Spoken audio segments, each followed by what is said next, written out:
All right, everyone, welcome back into another NBA live stream here. Getting you guys covered here with the full day slate of games that we have today in the NBA. So should end up being a pretty fun day in the NBA, hopefully. We'll start off kind of with the game-by-game breakdown here. We're not really getting any big prop line differences today in terms of like fantasy score prop bets where, I like to typically start the live stream out with those. There are a couple here that, we will just kick the video off with. And I would be favoring the overs here, more so on prize picks, but mostly we will be getting into the game-by-game breakdown where I do think we are getting some slight edges per game, but we are waiting on some injury news as well. So let's go ahead and just take a peek at some of the early bets where I think we are getting some clear-cut edges on. So like Tyrese Maxey, guys, to get over his fantasy score is seemingly a decent prop bet here. I do like getting to this bet. Overall, I think it ends up being a pretty solid bet for his over fantasy score. We look at kind of his recent game. It's been a little bit of a struggle for him, but overall does draw a decent matchup there against the Pacers. So I do think that's one we can get to. And then also, I don't mind the idea of getting to Chet Holmgren for over his fantasy score here, 37.5. We do know that Jalen Williams is going to be out for the Thunder. And we look at the underdog line, probably more correct there. Don't like the projected minutes for him. Only 29 projected minutes for him. Probably will get basically that. Maybe gets a little bit more run, but we do like the game log from Chet Holmgren. So those are really the only two that we were getting a pretty significant prop line difference. I was pretty okay with getting the overs for. If we flip this around, I actually haven't looked at this just yet. The other side where underdog might be a little bit higher on some lines or lower on some lines. Okay. We were getting a big prop line difference on Donovan Mitchell. Okay, wow, good call out here. We were getting a big prop line difference on Donovan Mitchell earlier on in the day, which was pretty darn interesting there. Not anymore, but yeah, good call out here. Let's take a peek at these two. I mean, this is insane. Very good shout out here, Andrew. So yeah, Curry, guys, 41.5 on underdog. Okay, that is pretty crazy. Wow. And it's at 48.5 on underdog or on prize space. Or yeah, we definitely want to be betting on the under here, I think, on prize space. So very good shout out there. I like that. And then yeah, Jalen Johnson. Oh, geez. Okay, this is crazy. We actually are getting a lot of big prop line differences. Wow. Okay. So this it's laughable, guys. I mean, this is crazy. Good shout out. So yeah, Jalen Johnson, he has been someone that's been a little bit lackluster recently. Do we start to draw a correlation here with kind of the trade that was made where he's just not playing as well? Maybe. I don't want to do that just yet. It is a good matchup in a close game for him. But yeah, I mean, we clearly should be betting on a middle here. These two definitely middle bets, guys, that we should be targeting here. This should not be happening with Curry and also Jalen Johnson. That's crazy. Good shot. That's what I was hoping for there with those two. So yeah, we'll get to Curry for his less than. We'll get to Jalen Johnson for his less than. And then even James Harden, guys. So Kawhi Leonard's out. I do think that this line actually ends up being a little bit too high. James Harden does benefit, but really the underdog line is probably more accurate with what we should be expecting him to get. And this one actually has a great chance to end up being a middle. That is just another crazy line there. SGA. Another one, I mean, this is laughable, the amount of prop line differences that we have. And these are all potentially like middles because of how big of prop line differences that they are. Wow. Giannis is obviously the opening game, guys. You kind of would expect him to have a better game here in this game. 231 game total, 2.5 point spread. I mean, but that's insane. 51.8 on underdog. On prize picks 55. Obviously, you like the over on underdog much, much more. I don't understand here. So these are all middles that we can and should begin to. Zubac as well, off by 3.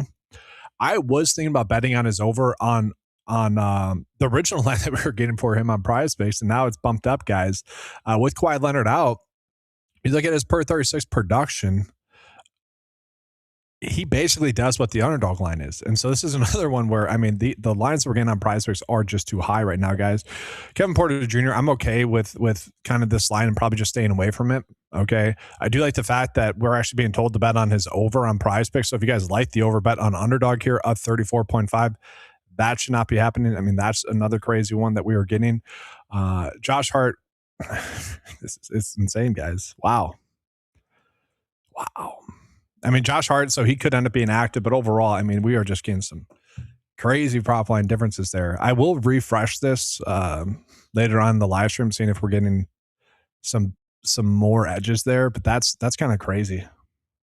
That should not be happening. And so let's take a peek at the selected bets already. These are all fantasy score prop bets. I know that people maybe don't like these bets, the fantasy score ones, even though they are the best bets. I don't have to get that spiel again. They just simply are. I might actually make another video about the fantasy score bets and how they are the best bets in the NBA specifically, because it's just a collection bet for like a player's expectations for that night. But I mean, again, guys, this should not be happening. These are crazy. And again, I love this little update that I made to the website where I guess you guys can't see it right now. If I yeah, you can't see it right now, but there's a little toggle here. Let me try to zoom out a little bit. I can't see it without just, there's a little toggle where you could do the selected only bets toggle, and it'll show you guys the selected only bets. But let's go ahead and get into a little bit of the game by game breakdown now.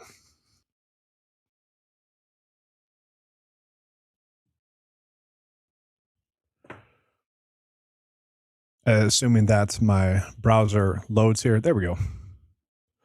So let's start off here with the first game, which is going to be the Bucks versus Atlanta, guys. And so in this game, we do know that Taurean Prince is going to be out for Atlanta, kind of thin with the two bigs still being out there for them, but really nothing too crazy. We look at the game total. This game 231, 2.5 point spread. Okay, so nothing too crazy there. And I do actually like some of the bets that we're getting in this game. Obviously, we're getting those big fantasy score prop line differences that, once again, we should not be getting. That just simply should not be happening. But let's, oh man. Oh, no, we're good. Let's see here. Let's go to the Bucks Hawks game. I do like one standard bet, guys. And that's actually Giannis to get his over assist. Now, it's just whether or not you want to bet on his over assist of 4.5, as that's kind of the standard line. And now Prize Picks has given us his line at 5.5. And I actually still think I'd be okay with betting that over. Although, with it being at 5.5, I do think it kind of steadies out at the correct line. Originally, it was at 5, and I was kind of okay betting on the over. But assuming that this game stays close, and assuming that he actually ends up getting a little bit more run than the 32 minutes he's projected to get, you would expect him to be able to get that over. But at 5.5 now, we do run the risk of him not having that push. I kind of like the fact that we could be ending up getting a push here, but overall, I still probably would be getting to that bet. It's not terrible. But now with those fantasy score prop line differences that we were getting, I mean, probably should just be looking at those. Ryan Rollins, this one has one up a little bit as well. That's kind of crazy. It was at 20. Geez, I mean, the line movement from like a half an hour, guys, ago to, and that was basically when I decided I wanted to do a live stream today, to now is crazy. Like this was at 29.5. They bumped it up. No longer like a very good bet, but still not terrible. Again, with Kevin Porter Jr. getting a decent prop line difference there. And then, yeah, Jalen Johnson, very good shout out. That line difference that we're getting for him should not be occurring, guys. Again, bet is under on Prize, because bet is over on Underdog. I mean, simply put, guys, with those massive prop line differences that we have, bet both sides of it. Okay, chances are you'll end up being profitable today with how massive those lines are. Again, they should be the same. And if you look at the lines for, let's see his PRA. Okay, Underdog has his PRA at 39.5. Prize Picks has his PRA at 39. Okay, so they're off by 0.5. There should not be a massive difference then for his fantasy score. That is insane. That should never be happening, because they're telling us that based off of their PRA, they're expecting him to have the same output, basically. Except one of them is way off with their fantasy score. And based off of the data, they're both off, honestly. It is kind of the general conclusion there. But overall, after that, I don't mind, or I don't really like any of the other bets here. I thought about getting to Craig Shea a little bit, but I think the lines on him are correct. So let's go ahead and jump on into the Cleveland game versus OKC. So it is worth calling out, guys. Cleveland is a little bit banged up. Darius Garland is still out for them. And then we also see Jalen Williams is going to be out for the Thunder. That is seemingly going to create a little bit of value for us here. Be interesting to see if this is updated. I'm going to be mad if some of the bets are updated. Let's start with some of the Thunder players. I think AJ Mitchell is going to give us some decent amount of bets that we could get to. SGA's lines were a little bit too low. And even Isaiah Joe was someone we can consider. And even Alex Caruso, I like some of the lines for him.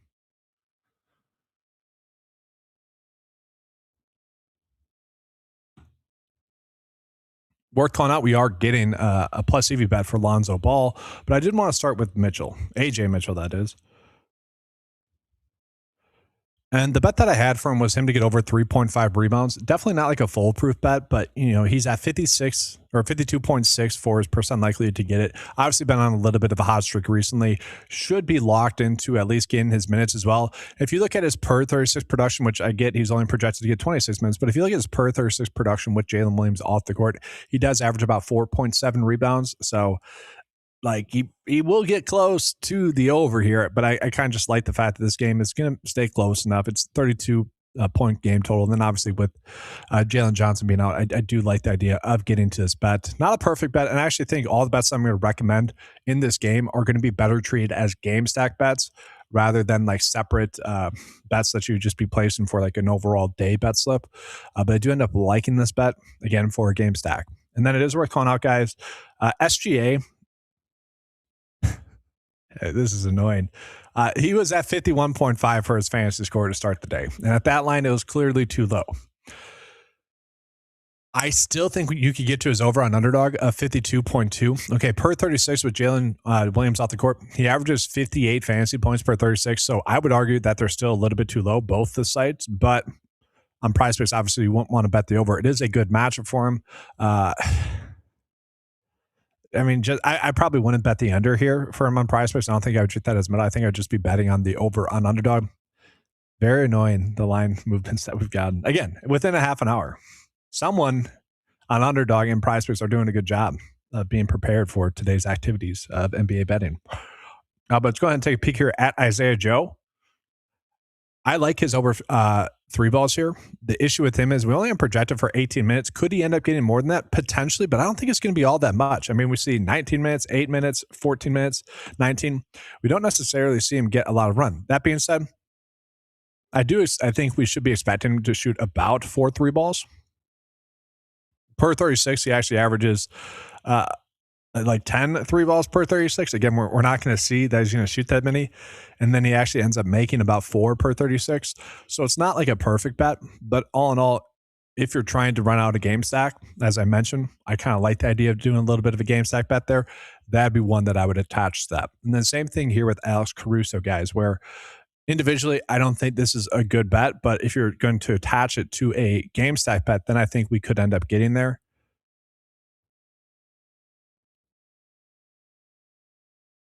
And did they take it off? They bumped it. This is annoying. This is the tough part about putting out NBA prop betting content. I'm kind of glad I didn't do a video because a lot of it would have already been irrelevant.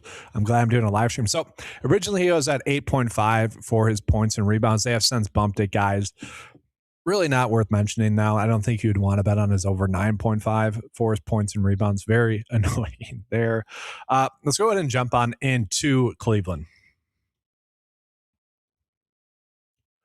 So I do like the idea of betting on Jalen Tyson to end up having a pretty good game here. Now, this is going to end up being a better traditional sportsbook bet here, guys, because if you're betting on PrizePicks or underdog, you won't want to bet on his over 14.5 points when it has a 51% likelihood for the under to hit.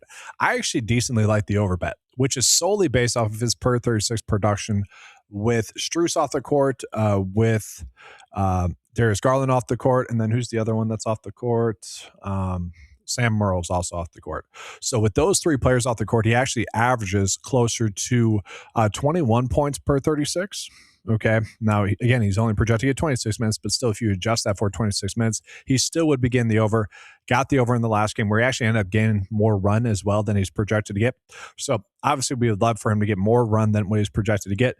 But overall, we do know that he benefits a decent amount with specifically Darius Garland off the court. And then, yeah, Mitchell, I want to take a peek at this because I know it's been bumped up. This has went up even more. This is insane. It was at 42.5. I got a decent amount of volume on this bet earlier on this morning at 42.5. It's now up to 46.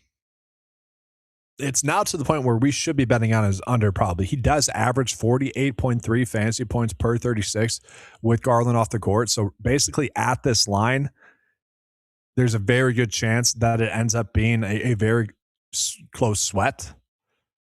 I would say this is the correct line. So you're still getting a little bit of an advantage with the underdog line. But overall, the game stack bet that I originally had is now reduced. It's probably Tyson over 14.5 points, which again, not necessarily a great prize based on underdog bet. I do like AJ Mitchell to get over 3.5 rebounds. And for what it's worth, guys, let's go back to Mitchell because I do think his points line is actually not a bad one as well.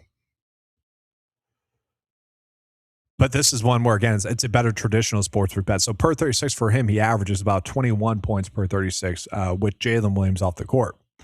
We see the game log. We kind of like the game log, actually. Not necessarily the best night shooting in his previous night, 1 for 6 from 3. So you'd expect him to do a little bit better there. So you could also get to that one there. But yeah, the original game stack bet here that I wanted to give you guys bumped a big amount there. I am not going to do a college football prop betting video. We are getting a decent amount of good college football prop bets that are popping up on the Prize Picks and Underdog Optimizer if you're kind of interested in that. We've had a bunch of bets that have been there for quite some time where the books haven't really adjusted the lines as well, which is pretty interesting there, the fact that a lot of the lines haven't been bumped. Here's a pretty interesting one. I like to call it here. So Wallace for over 18.5 for his fantasy score. This is one where I actually got some interesting comments yesterday where why do you get bets that you might not necessarily be betting on? This is a perfect example as to why and kind of why I like to break down the slate that I do. This is a bet where I don't necessarily want to get to, but this is the exact bet where if someone else is seeing it, I could see wanting to bet on it. Per 36 wise, he does crush the over. I forget exactly what it was. I think it's like 32 fantasy points per 36. He's only projected to get 27 minutes. He has been someone that has been playing better recently. And there's a chance that he actually ends up getting a little bit, I wouldn't say more run than 27 minutes, but there's a very good chance that he does end up getting to 27 minutes. And we see if he does get that, you should be able to get the over. So it's a little bit tighter of a bet than I would want to get to if you want to attach that to a game stack bet, because let's be honest, full day of NBA, it's fun to have action in on every game, right? Paying attention to every game and have action in on every game. I wouldn't mind that. And so that's kind of the exact type of play that some people were commenting on yesterday. Like you always say, oh, this is one that you could get to. I'm not, which fair comment. But this is the exact situation as to why I like to break down slates that I do, because this is one where originally I thought I might want to get to. I don't hate the bet, and if someone else is trying to get to it, I don't blame you. It's not a bet that I would talk anyone out of.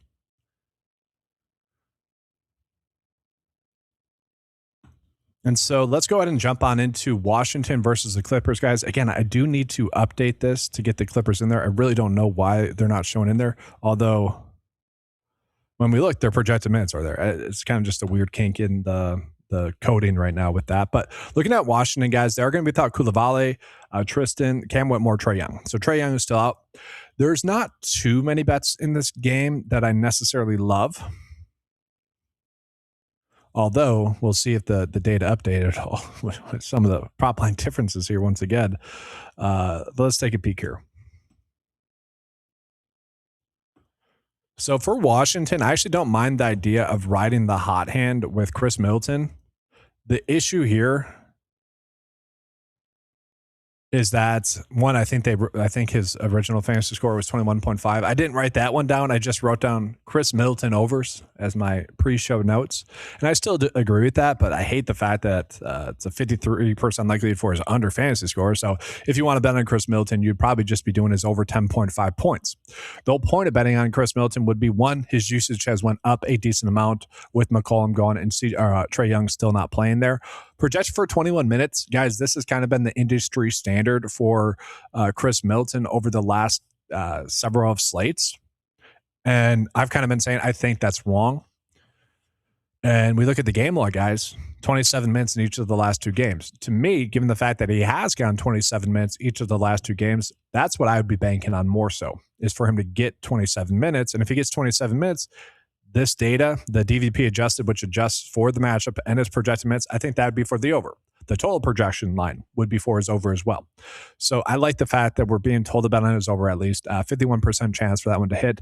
And then also, guys, I think the rest of the lines that we're getting for Washington are correct. Like Keyshawn George has had a couple of good games in a row.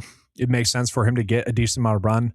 If the game stays close, it is a 7-point spread. He should be able to get this over. I don't want to force that in there, especially when we're being told about on all these unders. And for the Clippers, this is actually kind of a higher scoring game, which is interesting. And then same thing with Trey Johnson, guys. I don't necessarily like messing with Washington too much as it currently sits. And then really the only one I want to get to for the overs is Chris Middleton. I know some people might be wondering about Sar here. Kind of just a correct line. I wouldn't tell anyone either way. The data gives them about a 52% chance to get the over. If the game stays close, sure. But let's go ahead and take a peek at the Clippers here. So we are seeing Chris Dunn, kind of a plus EV bet for him to get over 8.5 points. This is obviously rooted in the fact that Kawhi Leonard's going to be out. So he's projected to get 28 minutes. I would have to see if he does get run in a blowout because it is a 7-point spread. I don't know if that would benefit or hurt him or just kind of be a non-factor. I don't hate the idea against that. All the bets are kind of telling us the bet is over. I didn't necessarily like that. The one that I like the most, and that's specifically because the data kind of says that he benefits the most with Kawhi Leonard off the court, and especially in terms of the lines not being adjusted for that, was Brook Lopez.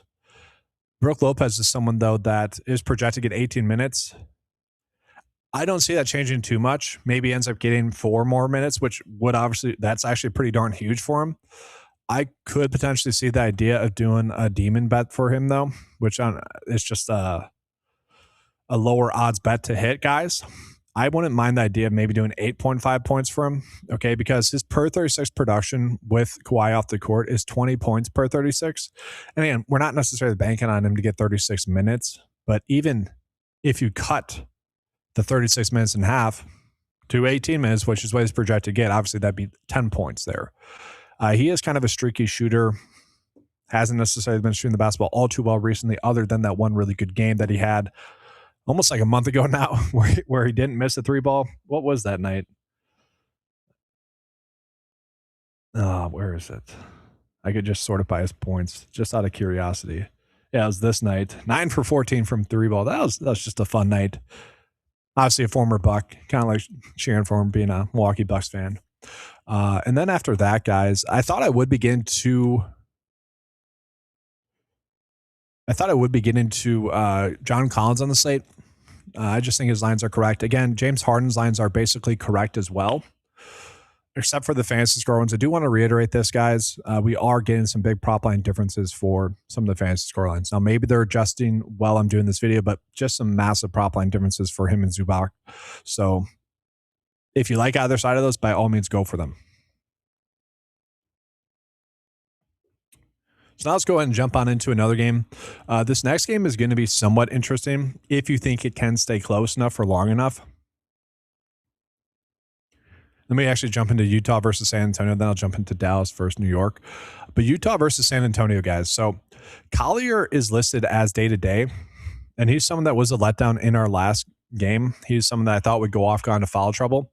But we do know that Lauri Markkanen is still out. If Collier's out, that's going to shift some usage. And we also know that Bryce Sensabaugh is questionable as well.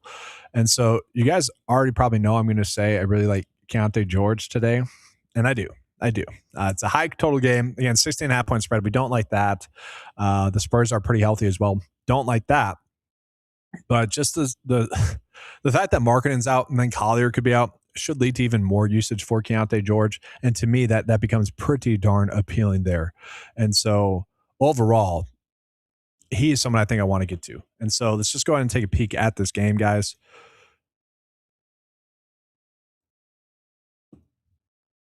And after this video, I will try to timestamp the games here.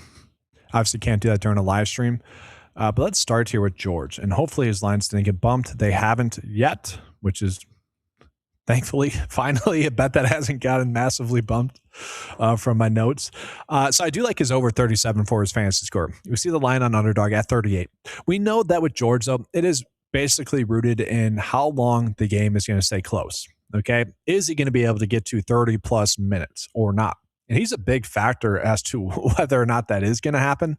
But we do see that consistently when he does get the projected minutes that he's projected to get, he's getting the over. Gets the over about 66% of the time, averages 39 fantasy points per 36 in those games. And so ultimately, I do like that bet. The only issue that I have with this, and it's actually looking at some of the bets that are popping up now, maybe they actually make a little bit more sense. I was going to say the only issue that I have with that is we would want to run out some other bets with this. And so now that we have some that are popping up, maybe we get to that. And so we look at Kyle here, project to get 30 minutes in a higher scoring game. I don't hate that. Bryce Sensabaugh, if he ends up playing, I don't hate that. He's gotten this over 3 straight games.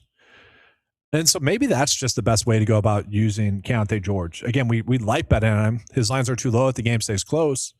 Maybe we just stack it with these 2 bets that, if we round up here, has a 54% likelihood to hit.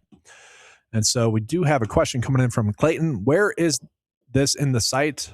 You go to the basketball tab. There's an NBA starting lineups. And then there's the NBA prize space optimizer. That's what I'm using right now to show you guys all the top prop bets. And if anyone's wondering, that is 9to5sports.com. Get access to all the best NBA prop betting tools for a low monthly cost, $10 a month. As you guys can see, we have the underdog optimizer in there, college basketball prize space optimizer, pick 6, dabble. And we do have the general NBA betting optimizer in there as well. But then from there, guys, I'm not sorting by fantasy score, right? Oh, I am right now. Okay, so that's funny. Let's see here. So Cody Williams then, not a bad bet. He's been someone that's been a little bit hot recently. Only projected for 15 minutes. We would need him to get more than that. That's an interesting one where if you think Sensabaugh might sit, Cody Williams would become more appealing there. Or if you don't like these 2 over fantasy score bets, you would like this one a little bit more. But then we get into these fantasy score bets. Harrison Barnes gets under fantasy score. We can see recent game log has been kind of brutal for him. And now that they're still healthy, he's not necessarily someone that's going to get run in a blowout in the last game against Utah. Only 8. Kind of interesting there. I don't want to say he's been shooting the basketball well, because he's definitely not. 3 for 7, 2 for 5, 1 for 7. That's brutal. 5 for 11. Not terrible. Just trying to see if he's having like outliers in his production shooting the basketball wise. I mean, you definitely would argue that he's due for a better night shooting tonight, especially against Utah, which is a good matchup. But overall, it's not like we're seeing anything egregiously bad for him. It's kind of just the norm. And so I don't hate that one. It's not terrible. If you guys like that one, by all means. Luke Cornett, he has been someone that's been productive. Obviously, a good matchup for him. Projected for 21 minutes. He's someone that could end up getting more than that. Got 21 in the last game against Utah. Really not a terrible bet for him. Kind of like the idea of game stack in this game a little bit. Dylan Harper over 10.5 points. 52% chance for this one. Not terrible. So just some interesting bets in this game. I did want to take a peek at Ace Bailey a little bit more. Because if Sensabaugh were to sit, I think we could look at maybe his over fantasy score. That's probably the most appealing one. And again, kind of the reason why I like his over fantasy score is we look at his PRA at 20.5. Becomes a little bit more appealing. At the same time, no, I think we would. I don't know. He actually isn't someone that gets that many blocks and steals typically.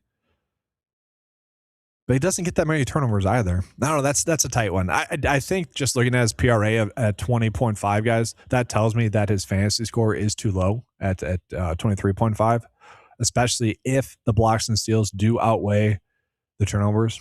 And so not a terrible bet as well. If you're maybe looking to make another bet for a game stack bet there. So now let's go ahead and jump on into that Dallas game, guys. So another kind of interesting spot here on the slate is Dallas versus New York. Okay, so Dallas, I mean, my goodness, guys, they have a lot of players listed out. Daniel Gafford's out, Russell's out, PJ Washington out, Cooper Flagg out, Anthony Davis out, and then some players that have been out for quite some time. It's tough now with Flagg out because you do really worry about the blowout. It's only a 10-point spread, so ultimately I just kind of trust Vegas to be correct with their lines. But if they end up being incorrect with this line, maybe like if Dallas just gets blown out, then some of the bets that I'm going to give you guys are probably not as good. So just keep that in mind. If you think this is wrong, you might not want to get to some of the bets. And then it is worth calling out, guys, New York is already without. Let's see. Was he confirmed out? No, he's still questionable. So his last status was out, guys, Jalen Brunson. We do have Josh Hart still questionable as well. Looking at the projected minutes, we are getting projected minutes for both of them. And so that does make a difference. Like if Brunson does end up being active in this game, that does change, I think, that the point spread a little bit more. I think it's more likely that the game ends up being a blowout. Now, the question is, with how shorthanded Dallas is, does that even matter, right? Because they might just be forced to give some of their younger players some minutes. That's just another kind of extension to that thought process there. But let's just take a peek. So the bet that I had written down, and I don't know if we're going to get his lines because the news updated. No, we are. Okay, so originally I had Marshall to get over 28.5 for his fantasy score. So this is one that got bumped up, guys. Again, unfortunately, very annoying there. I really didn't see the lines moving as much as they were. So kind of apologies for that, for not doing the live stream a little bit sooner. But if you look at his per 36 production, and this is with Flag on the court, so I'm sure it goes up as well. But with Flag, with all the other players off the court, PJ Washington, Gafford, Davis, all those players, he averages 43.4 fantasy points per 36. So this is still clearly a very good over bet. But the 28.5, guys, that felt like a free square, especially when you look at his recent game log. Like he had crushed that. That's annoying. And this one has a 51% chance for the underhit. So I'm a little bit annoyed by that. And maybe we just go to his PRA at 24.5.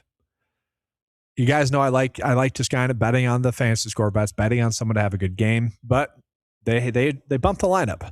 And if you look at his per 36 production, and let me try to pull this up here real quick, guys. I just want to see what it is with Flag and Davis off the court. I'll try Gafford as well.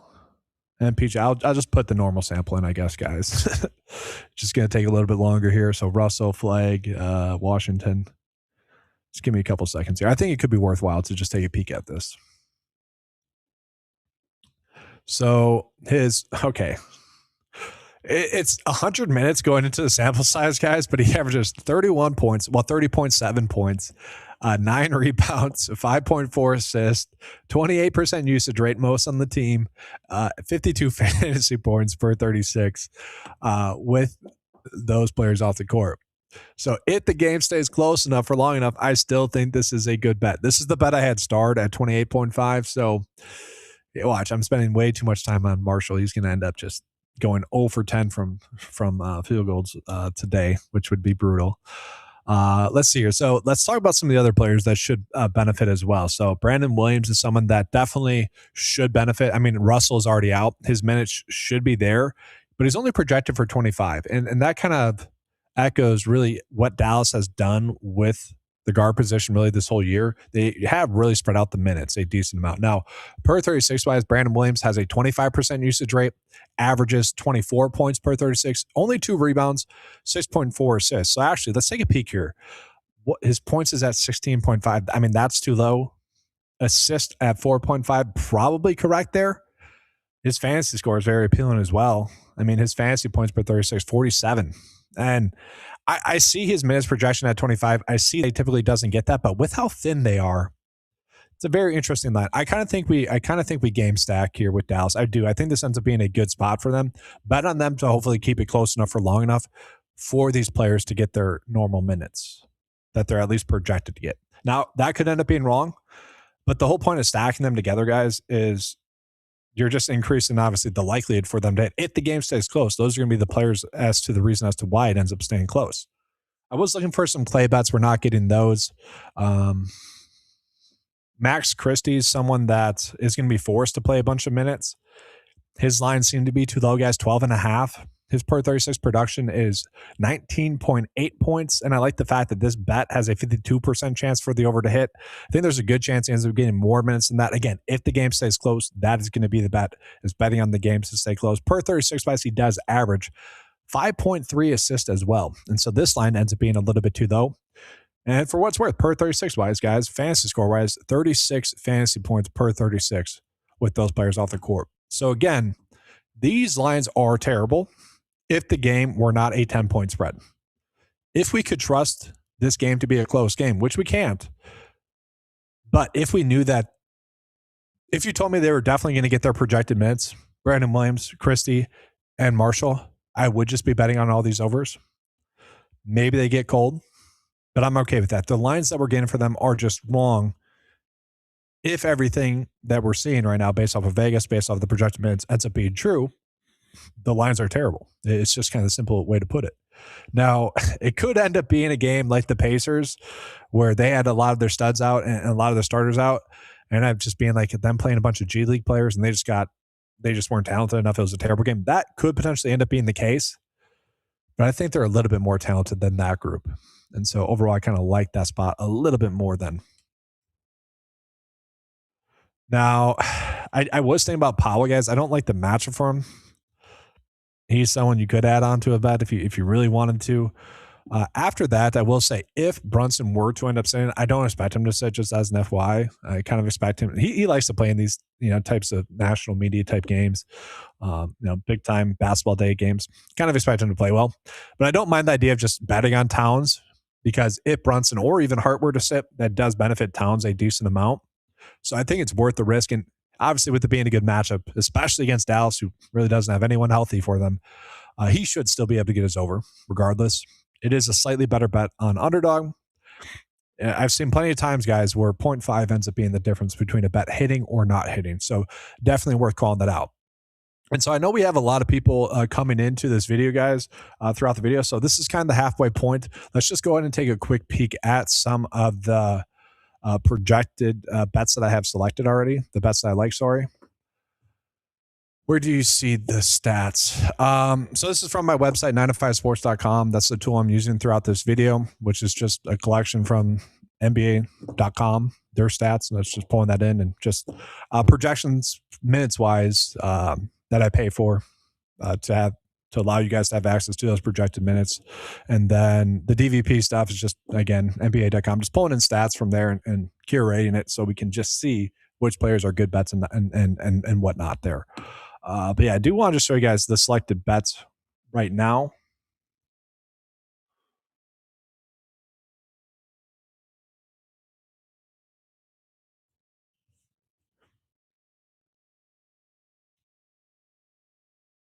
Well, that Bucks game is starting here, so it's a little different. Let's see. I'll just show you guys the top three that I like right now, more for traditional sports books. And then we could be looking at some of those fantasy score ones as well. So let me pull those up here real quick. So these are the three that I like the most right now for standard bets. Mitchell's going to be going live here soon, but I don't mind that one. And then we have the kind of two game stack bets that I just mentioned, Christie and Marshall. I do end up liking those two a decent amount now. Again, Brandon Williams over 28.5 for his fantasy score. If you guys want to game stack that bet there for the Mavericks and Knicks, by all means, we could get to that one as well. I kind of end up liking that one a decent amount as well. But let's move on into the next game. And I just saw an awesome comment, so I have to call it out. This is what I love to see. These are comments I like. So that it is funny. The luck changed. It's just that's literally my goal, is to help people make better decisions each and every night. And that's really the goal of all the tools, is just to help people make better decisions each and every night. I wouldn't say it changes from being luck to just being, we could say a game of skill, but at least people are going to be making more educated decisions. They're going to know maybe why a bet hit or why a bet didn't hit. And I always say kind of the worst part about being, if you will, a fantasy sports expert is it kind of ruins games, NFL games more specifically, because you kind of know what to expect, know when things are going to happen, know if a play is lucky or not. And in a weird way, it kind of ruins sports because you know what to expect. But love a comment like that. Thanks for the shout out there as well. Appreciate it. But let's jump on in here to this next game. Philly versus Indy. So interestingly enough, I was just talking about Indy. They're healthier. Okay, so they finally got healthier, and now it's only an 8.2 point spread here, which is kind of interesting to me, guys. 228.5 game total. Not necessarily the best there. I think we are expecting both Embiid and Paul George to end up playing in this game. I will say these later games, prior to the video starting, I didn't necessarily like a lot of the bets. We'll see if that has changed, because if you guys have been watching the full video, it's kind of been a crazy slate already with how many bets we have gotten where the prop lines have changed a decent amount. So let's take a peek here. The only one I was considering was Edgecombe for his under here. This is weird. I was actually liking his under 26.5 PRA. It has actually went up to 27.5. I don't know why. That does worry me that maybe Paul George or Embiid end up sitting. And I kind of want to see. They're both questionable. Kind of expect them both to play. So if they both end up sitting, I do like this bet a decent amount. I don't know why it got bumped up. That is strange to me. Obviously, all the data points are basically suggesting that he should get his under. All the metrics that we have coming in tell us he should be getting his under. Kind of a weird line there. Don't understand that one. That's strange why it got a bump. Very weird. Even his points and assists, I mean, we could be looking at that under. It's rebounds. Could be looking at that under. So interesting there. Jay Huff, guys, I don't want to bet on Jay Huff. We don't know what the minutes are going to be for him. Projected for 22 minutes. It has been all over the place. Really with Jay Huff, I think a general rule right now with him would be to just do these demon bets on Prize Picks. Again, these bets where there's going to be a less likelihood for them to hit, but you're going to get the increased payout. I think this is the better route to go. Oh, let's just bet on Jay Huff to get his 22 minutes. Okay, if he does, not terrible spots for him. Like we do know that when he does get the minutes, he can't get the over. So I think that's not a bad way to go about betting on him. And even Micah Potter there as well for Indy. I think that's an option there. But not like that'd be on a per night basis. That'd be a rule that you would set. You're not going to do that today. Furphy's someone that's probably not going to play as well with them getting a little bit healthier.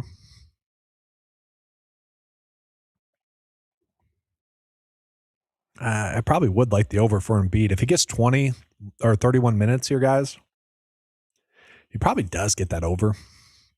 I don't know. I still don't really like any of the bets that we're getting here. We are getting the Maxey prop line difference still for his fantasy score, so worth calling that out. Maybe not a terrible bet for him. The fantasy score over. Let's actually take a peek here. I thought we were getting another one. Was it Embiid? Nope, Embiid's is correct.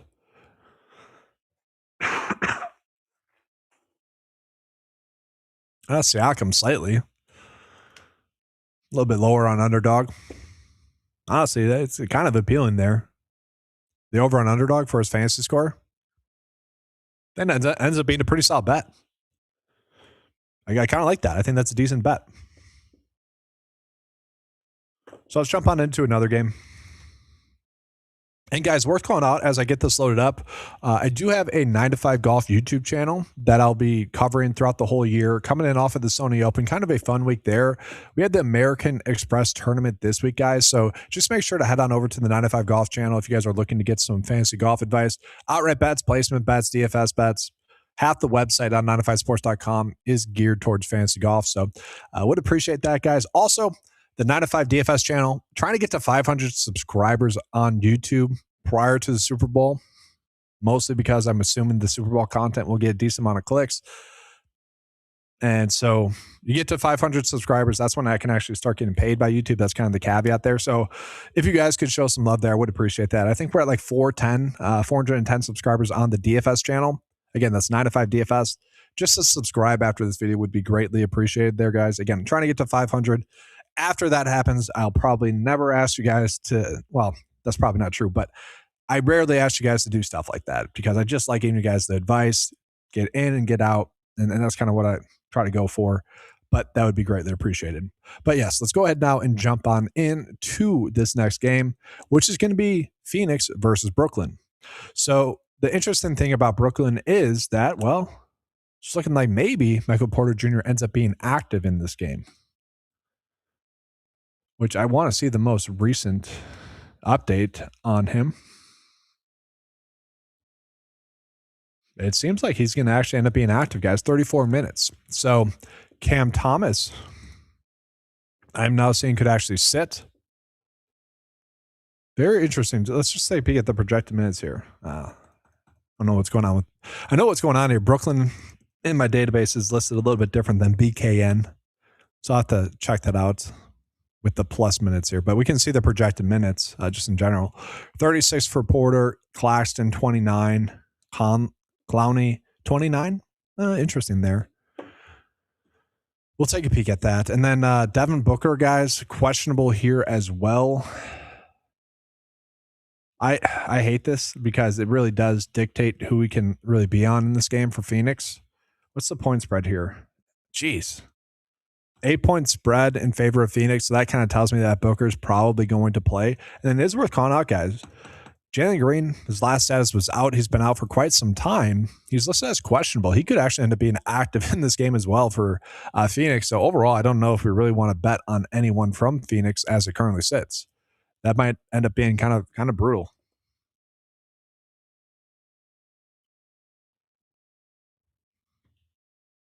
But nonetheless, we'll take a peek at some of the bets that we are getting here. And with that, we are getting these fantasy score bets. Let's zoom out though, see if we're getting any other ones. Yeah, I don't like this bet. So if you're telling me Jalen Green's going to be back and potentially, we don't know that for sure, and Devin Booker is going to be active in this game, this is a terrible bet, honestly. But if they're both out, it's a great bet. And so I guess you could place some bets based off of the logic that maybe Green and Booker sit, but we're getting plenty of lines for both of them. And I ultimately probably just I kind of just don't like this game until we get kind of that news. We're seeing Jalen Green over 2.5 rebounds. I don't like that projected for 24 minutes. Claxton over points, maybe.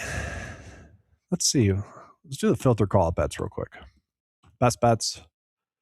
Mark Williams under 8.5 rebounds. No. Royce O'Neal. I don't mind this one. Because usage would shift away from him if Jalen Green's active, and that would actually correlate here with the under 9.5 points. So yeah, obviously if he's going to get under 2.5 3-pointers made, that definitely correlates with the under 9.5 points. Powell, probably not messing with that one. Actually, probably like Clowney to get over 4.5 rebounds more than the under here. Just some tight spots. I just don't feel like we need to force any bets in here for this game, unfortunately.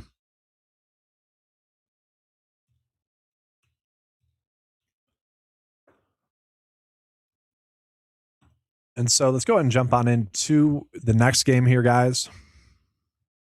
Boston versus Detroit.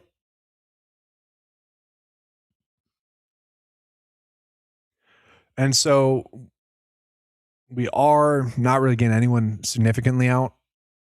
And so I don't think we want to mess with them too much. And then Detroit as well.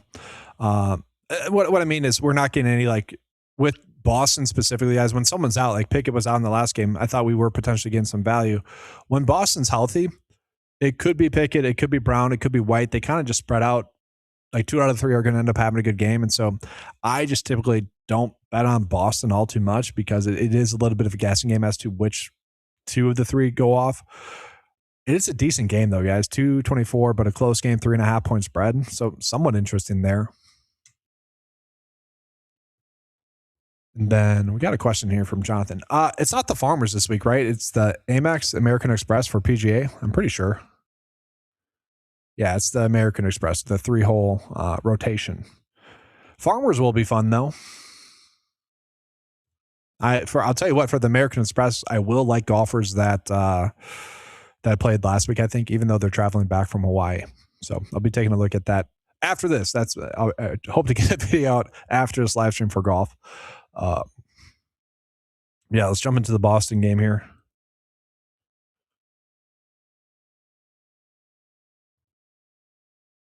This is awesome. This is awesome comment as well.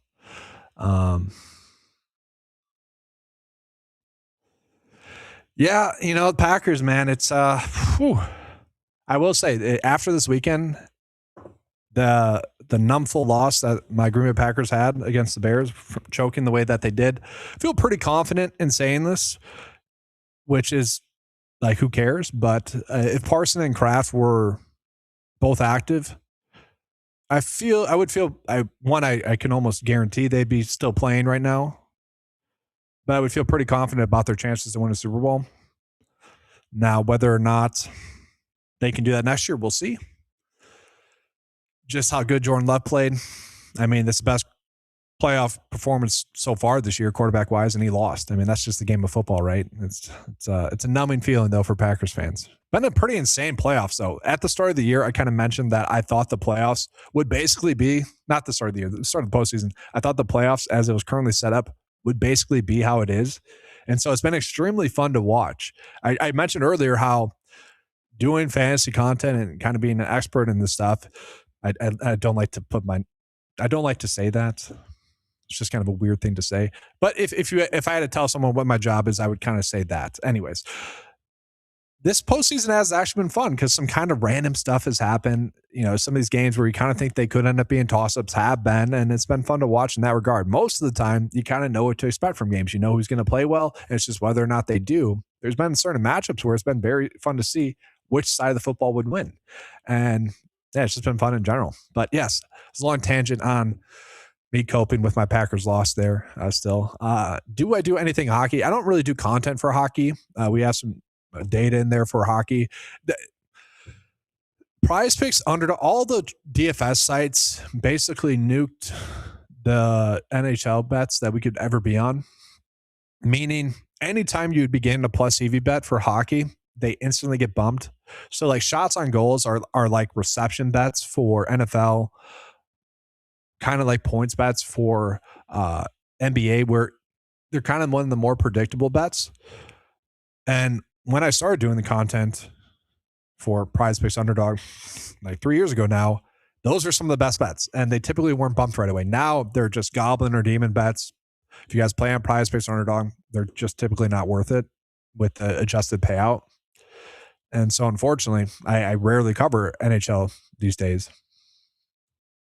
Yeah, exactly. I want to see teams play better. Specifically, I mean, Seahawks played extremely well. Denver's looking pretty good. Patriots are looking pretty good. Just the Rams-Bears game was like, are you kidding me? Like, that's the next best. Obviously, Seahawks playing well, but they don't have Darnold potential. I mean, he's going to be good to go, but he's banged up. And so just kind of annoying. Same loss each year. Annoying. Anyways, last question here, and then I'll jump back into the game-by-game breakdown. Do I ever cover for MLB? A decent amount, yes. For me, again, I don't like to use the word expert, but I would consider myself an NFL, NBA, and PGA expert.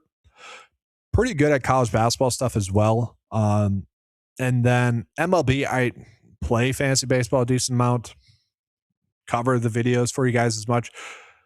But I would say there are going to be a good amount of people that watch my MLB videos and probably know more about the MLB than I do. Whereas like the NFL stuff, I'm watching a ton of film. More than 99% of the people in the world watch NFL film.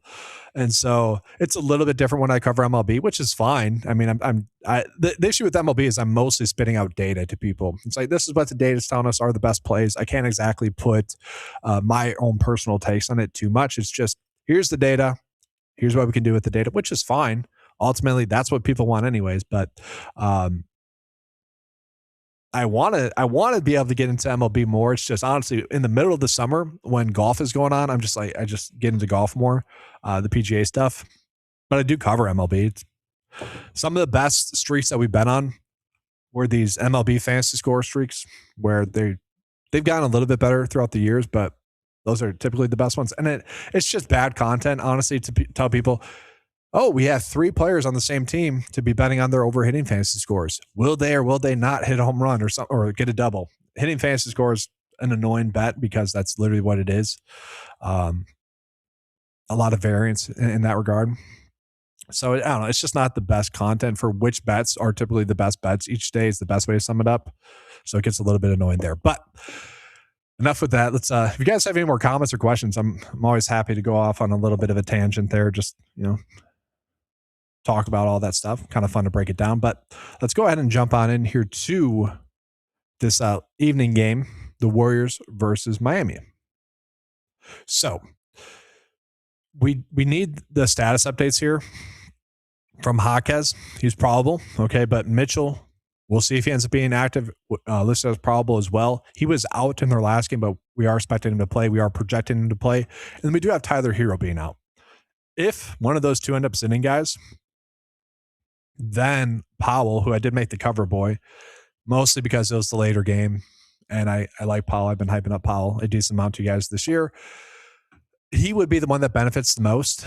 But I will say the lines that we're getting on him right now, if Jaquez and Mitchell end up playing, are a little bit too high. So it's kind of a weird balancing act there. And then we look at the Golden State Warriors, guys. Melton's out, which I do think could potentially give us some value with a player that I'll call it to you guys. And then Green's probable. I'm expecting him to play. Again, he's kind of someone where in these spotlight games, if you will, Christmas Day, MLK Day, I feel like he's going to be someone that wants to play well in these games. So if he's probable, I'm fully expecting him to play, basically. National media coverage game, you're going to get a lot of attention. Even though the college football playoffs is going on, I expect Green to not only play, but probably have a good game as well. So we'll take a peek at those bets. Let's start with Powell. Taking a peek at Powell.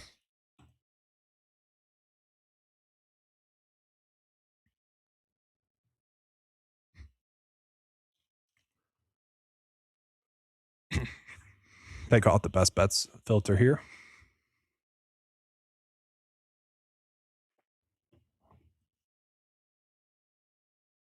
Over 2.5 assists, not terrible. His 23.5 points, again, if Mitchell and Jaquez are out, we would love this over bet. If they're active, then I probably would be favoring more of his under there. But if we were thinking that, I think we could actually get to his under fantasy score of 34.5. Now, he's been going off a little bit recently, so I don't like that. And I'm actually curious here. Oh, we are getting his underdog line. So I was hoping that'd be a little bit lower than what it is. He has been hot recently, but during that stretch, we have had some of those players be out, and Hero as well. So he is someone per 36 wise. It is basically like 37 fantasy points per 36 with Hero off the court, but he's only projected for 32 minutes. And, I think there's a decent chance that ends up hitting the 32 minutes where he just gets that. He did get the over in the last game against the Warriors. Let's actually take a peek at that. 28 minutes. Just a really good day shooting. Only got to 25 points in that game. And he just didn't do much extra. I want to bet on his overs. I want to get some action in a late night game. But until we get that news, guys, again, they're probable, so we're expecting them to play. And so probably the better bet would just be betting on his under points. I wanted to bet on his overs. I was hoping that one of those two would sit. And then the one that I do like for the Warriors, guys, Pods.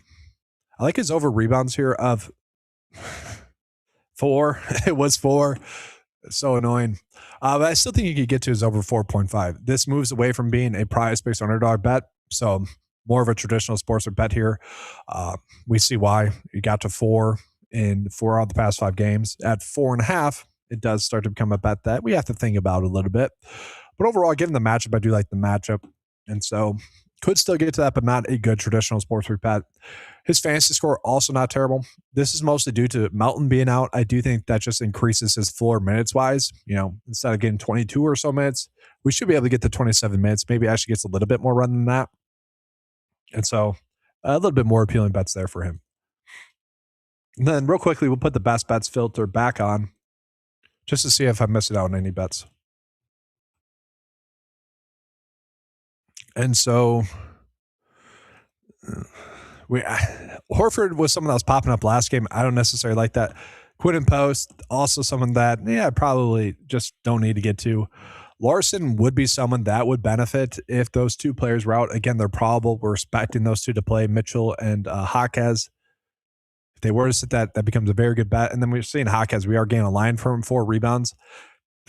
Well, I would want to get to that, but no need to force it on this big slate. So let's go ahead and zoom back out, guys. Try to give you guys a bet slip here. Already covered a lot, though. And actually, disregard that. I'm going to refresh the data and see if we're getting any of those big prop line differences. So losing a lot of the bets that I just highlighted to you guys, and I'm going to go back through and just double check. So let's close up the video with me kind of just recapping again.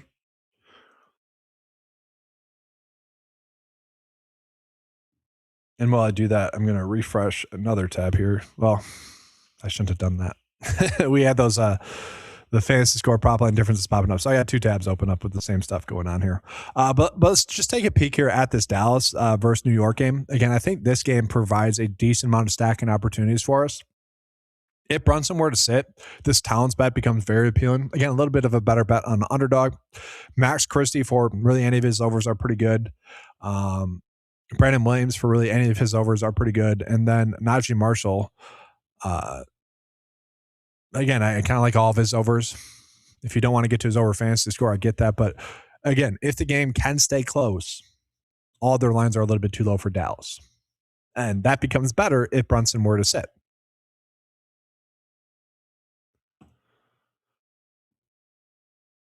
And so that's the game I want to stack the most. Heck, if Brunson sits OG, actually is not too bad for his over fantasy score as well. So again, let's just take a quick peek at these guys. I don't mind the idea of getting the Maxey for over his fantasy score. On Prize Picks specifically, and that ends up being a decent bet there.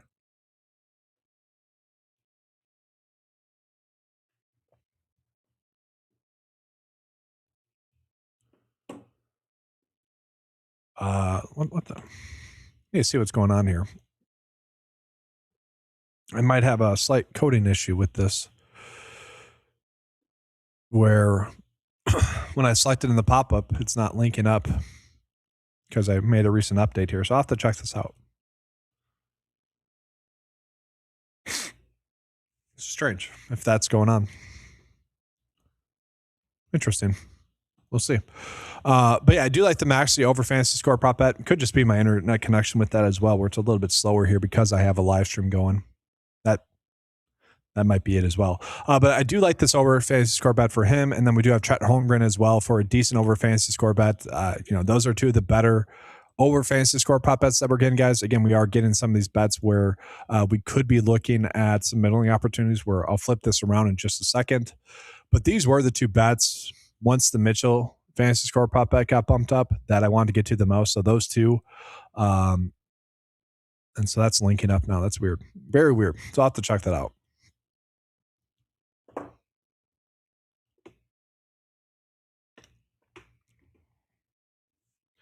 OG again. If Hart and or Brunson sit, that's not a bad one. I do like George for over his fantasy score. That's one we should begin to.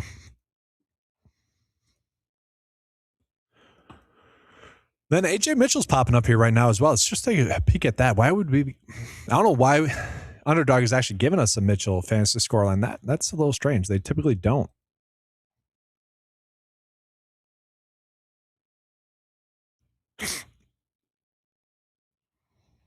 Got to be patient here.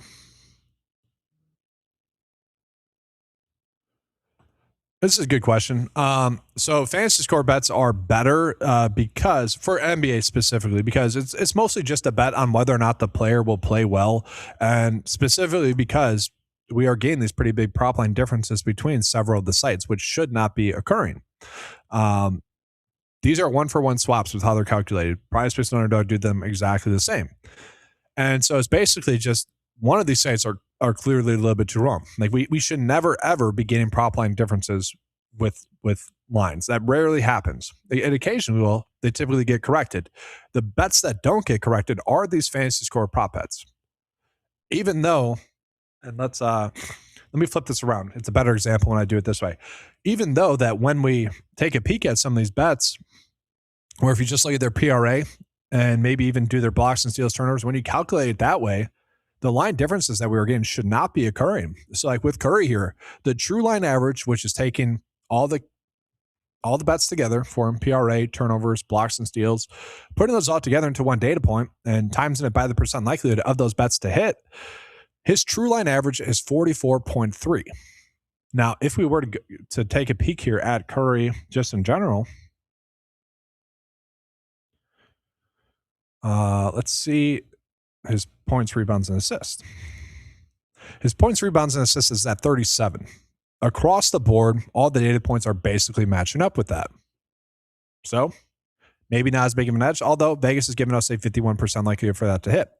When we look at his fantasy score, again, with that in mind, again, his PRA is at 37. His fantasy score on Prize Picks is at 48.5. An 11-point difference. Now, the reason why that is he will get some blocks and steals, well, mostly steals, right? He does get a decent amount of assists as well. And so that's a factor in there. Don't get me wrong, but I think it's pretty clear that the prize picks line for Curry, fantasy score wise, is too high right now. If you disagree, this should not be happening, where underdog is at 42.5. That should never be the case. And so the reason why they're the best is because we consistently get the biggest prop line differences. And typically you can figure out which side is the best side to be on for those. Now, that being said, we do bet on traditional sports with bets a decent amount of time, like especially earlier on the day, sometimes later on the day. There can be edges, but throughout a majority of the day, if you are someone that bets on prize picks and underdog, these do end up being the best bets, and especially content-wise as well. They're the bets where I can kind of hope that they aren't going to get bumped as much throughout the day. And it's like James Harden for under his fantasy score, a pretty solid bet there. Although good match against Washington, that is a concern. This maybe ends up being a middle. So I do think we can get to that one there as well. And these ones where we're betting on the under on prize picks here right now, fantasy score wise, I do think we could be looking at some over bets on underdog. Like they are good middles. Interesting one there for Nembard. I think this is kind of it, guys. Let's just take a peek at these selected bets that I have here. Let's go back to the card view. And I think I'll make this my bet of the day. Should find a 6 slip bet. Do we just toss some Marshall in there? I mean, I like these ones the most. These are kind of the top 5. Just with the prop line differences that we're getting. Again, these two could end up being middles where you're betting on the over on underdog as well. I don't mind that, but these 3 are pretty solid. Now, the bet with George is for the game to stay close. And so I probably would say we'd want to. I think Marshall for Dallas is the most incorrect. Although for Dallas, if the game ends up being a blowout, I do think in terms of the players that we'd be betting on, Marshall, Christie, Williams, Marshall's the one that's going to be the most likely to not get that extended run. Now, I do prefer his PRA for his over a little bit more so than his fantasy score because they bumped it up to 31 instead of the 28 I originally had. And so if I had to give you guys a 6 slip bet, it would be this. And so not a perfect edge rating here, guys. I'm losing about 2.4% edge compared to prize picks because, well, we want to be chasing 6 slip bets that have a 54% likelihood or better to hit. When we're doing a little bit of these middles, that typically doesn't occur, but I do think it's worthwhile because it's kind of a bet on Vegas being somewhat wrong, but obviously we're just putting the best foot forward with those. It's not terrible, a decent edge there. So I don't mind that.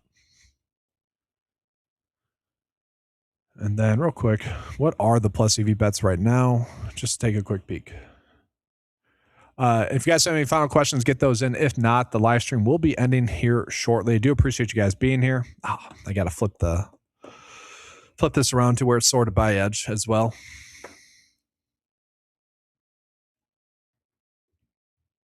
But yes, again, guys, if you could, head on over to 95, the 95 DFS YouTube channel. Give that a subscribe if you haven't. Just a simple and easy way to help out.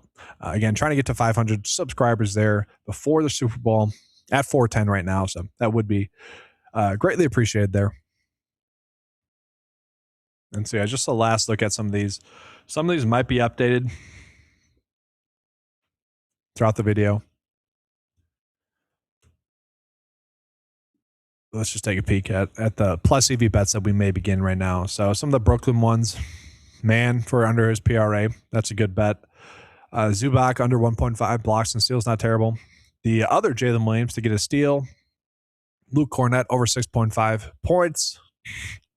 Kyle to get over 25.5 for his fantasy score. Again, if you like the Keontae George bet, not a terrible idea to stack him and Bryce Sensabaugh together. And then the last plus EV bet that we have is Drake Powell for under his PRA. I actually don't mind the idea of stacking these two together. Man and Powell there.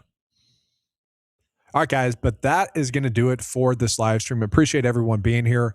Good luck with all the bets that you guys end up playing today. It's a fun day today, obviously a full day of NBA action. So hopefully it's a good and profitable day for you guys there as well. Appreciate you guys being here. Again, good luck with all your bets. If you guys would like access to that NBA Prize Picks Optimizer tool and all the other NBA tools, or just all the other tools that are available on the website. Again, cover fantasy golf, NBA DFS, NFL DFS, NFL fantasy, or NFL prop betting, then MLB, as we mentioned throughout this video. You guys can get access to all the tools on the website for a low monthly cost of $10 a month. That's going to do it. Appreciate you guys being here. Good luck. And as always, let's keep cashing.